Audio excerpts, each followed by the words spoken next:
குடும்பங்களிலே எல்லா பண்டிகை கொண்டாடப்படுகிறது. உலகம் கொண்டாடுகிற எல்லா பண்டிகையும் இன்னைக்கு கிறிஸ்தவ கொண்டாடுகிறார்கள். தீபாவளி, பொங்கல், ஆயுத பூஜை எல்லாமே கிறிஸ்தவ நடக்கிறது. துக்கமான ஒன்று.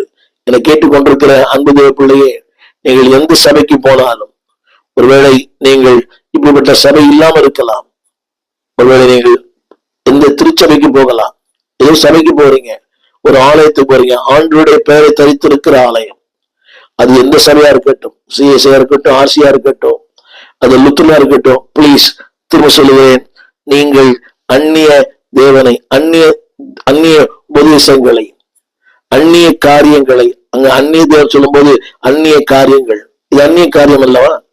ஒரு தீபாவளி, ஒரு பொங்கல், ஒரு ஆயுத பூஜை, அந்நிய காரியங்கள் நமக்கு சம்பந்தமே இல்லை. அதுக்கு வாழ்த்து போடுவது, அதை அந்த ஸ்டைலில் இருப்பது, இது ஏற்புடையதா என்பது நீங்களே கேளுங்கள். அந்நிய தேவர்களை பின்பற்றுவதற்கு வேதனைகள் பெருகுமா? தேவர்களை மட்டுமல்ல, அந்நிய கலாச்சாரம், அந்நிய உபதேசங்கள், அந்நிய தத்துவங்கள், இதெல்லாம் தேவனுக்கு ஏற்புடையதா? கேட்டு பாருங்கள். இன்னைக்கு கிறிஸ்துவ திருமணங்கள் கூட ஒரு இந்துத்துவம் எப்படி நடக்குமோ அதே போல கிறிஸ்துவ திருமணங்கள்.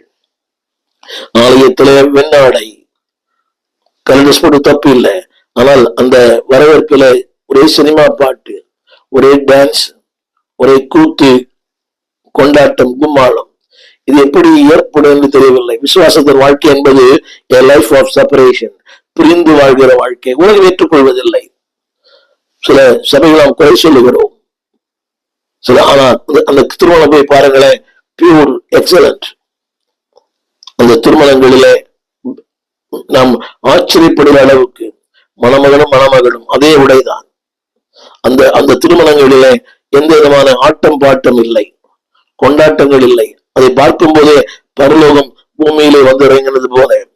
என்னை கேட்டுக்கொண்டு வந்தது பிள்ளையே, வெற்றியின் வாழ்க்கைக்கு மூன்றாவது படி லைஃப் ஆஃப் செப்பரேஷன், பிரிந்து வாழும் வாழ்க்கை. 4ஆம் வசனத்துல சொல்லப்பட்டிருக்கிறது, அந்நிய தேவனை பின்பற்றாமல். அடுத்த ஒரு வார்த்தை, அவர் செலுத்துகிற இரத்த பான பலிகளை நான் செலுத்த மாட்டேன். உணர்கிறீங்களா? அவர்கள் செலுத்துகிற எதையுமே, ஆராதிக்கிற எதையுமே, பயன்படுத்துகிற எதையுமே நான் செய்ய மாட்டேன். சமீபத்துல ஒரு கிறிஸ்தவ வீட்டுக்கு போயிருந்தேன்.